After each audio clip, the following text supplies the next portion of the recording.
Hey everyone, welcome back to the Hollywood Actors Guide to Surviving the Film and Television Industry. So sorry we are a day late. Yesterday I was busy getting ready for our Scripts Gone Wild charity production that we did live on Zoom, and you can actually watch that on YouTube if you feel like it. If you go to YouTube Scripts Gone Wild, you can look up Bride of Frankenstein. I got to play a couple roles last night, and it was all for charity, and it was so much fun. But in the excitement of getting ready for that and being distracted and having, COVID brain, as people are calling it now, when you're just forgetful, I just completely didn't even think about the podcast till like right before the show went up last night, and I was already a good glass of 1.5 in, as we do a drinking game. It's really funny. If you've never checked it out, you guys should. So let's talk about what we can do today. I know that it's so hard to be motivated right now, and I know that is on a lot of actors' minds, where sometimes you are in overdrive and you can't get enough done, and then next thing you know, you can barely even get out of bed. So I understand. So I'm hoping if you are currently listening to this podcast, it's not going to be annoying to you. You're in a moment of motivation. So most of the work I see actors getting right now are commercials. So let's talk about commercials for a moment. First of all, they are looking for actors a lot of times that are tech savvy. If you go on YouTube actually right now and you look at a lot of the commercials, because that seems to be where most of the commercials are being done. At least I don't have TV. I only do like Netflix and HBO, and I don't actually have like cable TV, so I don't know what that landscape looks like. So if anyone knows, hit me up and let me know. But where I am seeing most of my commercials are on Hulu and on YouTube, and if you noticed, most commercials are being shot in actors' homes right now. And so they are looking for actors who are tech savvy, and they are looking for actors ready to book commercials. So not only should you be practicing your skills technically and try to make everything look as good as you can. Now's a good time, set up your lighting and see if you can make your sound better, all that other fun stuff. But a little technique here for commercials, and that is every line in a commercial is an answer to a question. So if you take the copy, and the copy is an audition side for a commercial, and an audition side are the lines or the actions that you are going to do or say as an actor. And in commercial world, they just call it copy very often. And if you add questions, like you make your own question and answer, like, Betty, how could I get the stains out of this shirt? And, the copy is like, did you know that you could use Tide, blah, blah, blah, blah, blah. It's going to be amazing. When you look at a commercial copy, every word that you're saying, every line that you're saying, every action that you're doing is an answer to a question that the product is hoping the consumer has, which is, how do I make my life better? How do I make my life easier? How do I have more fun? What should I buy to make me feel X? And so you, as the actor, they are looking for, a lot of times, there's that quote commercial look.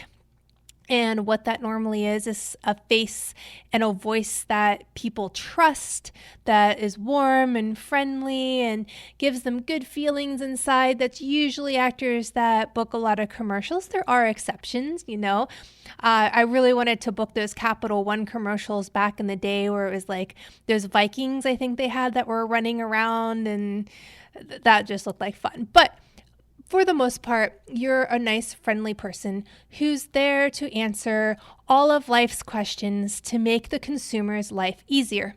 So try it when you get your commercial copy next, or find some commercial copy online, and you'll see that I'm right.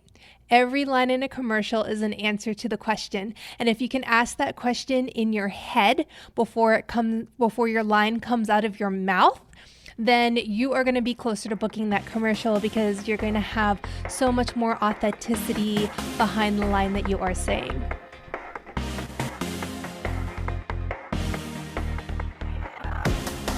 My acting teacher the other night brought up in class about acting not being something that actors should be using as therapy. And I know we've talked about that a little bit on here before, and because everyone's a little stressed out, I just kind of want to give you guys another little perspective that I have on that. And that is, if you don't heal your underlying emotional trauma, then acting is a coping mechanism for everything that's happened in your life.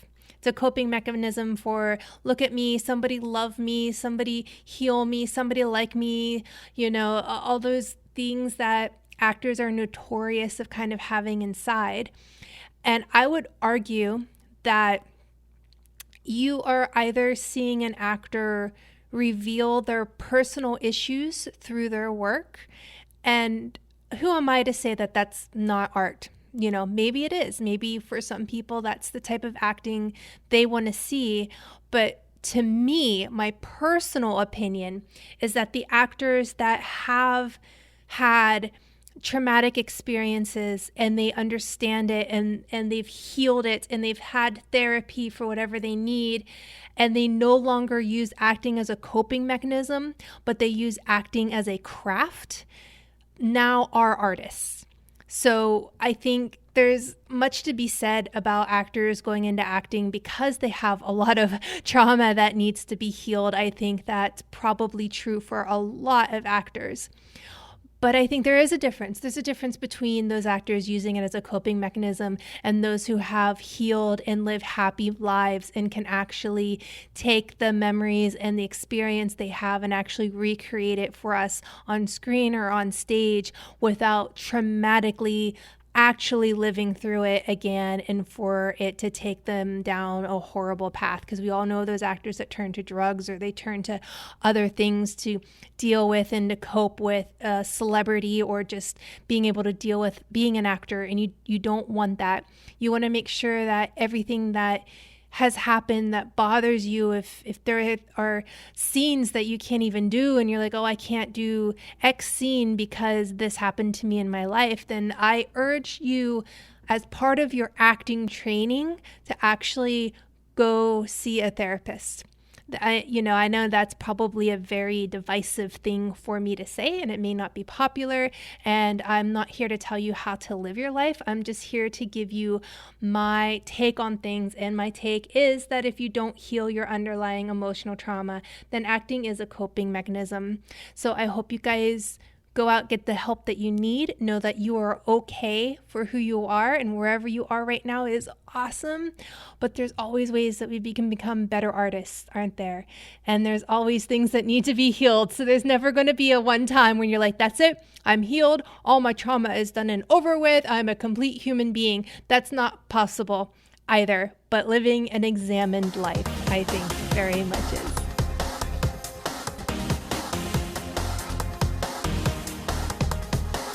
Lastly, guys, I'm just going to leave you with a funny little story. So a few years ago, I had a dance audition, and it was a dance that I could choreograph myself and perform for this dance company. I believe their name was Blue Veins Dance Company. I don't even know if they're even still around. And they said pretty much they want to see if you could provoke emotion from the audience through your choreography. And I remember looking back in my notes, I fell in the middle of my own audition, my own choreography. Like I just slipped and just like, bam, just right down on the floor. Luckily, I credit my stunt training for this. I did not hurt myself. I was okay. I was bruised the next day, and I actually had a little bit of a limp because, like I said, I went down hard. And I wrote in my journal, I fell, did not do well, LOL, because that's kind of how I was feeling about it. And then the next day I wrote, booked, 5/1/2011. So that's just a funny little story that you can literally crash and burn. And I only did it once. I didn't get a chance to do it again and to do it without falling. But you can actually literally crash and burn in an audition and still book it. So keep your heads held up high out there. I hope you're doing well. I hope you're safe. I hope you have been able to find some happiness in this time. In the meantime, if you need to reach out to me, I can be reached at hollywoodactorsguide@gmail.com. So break a leg out there, guys, and remember, you are not alone.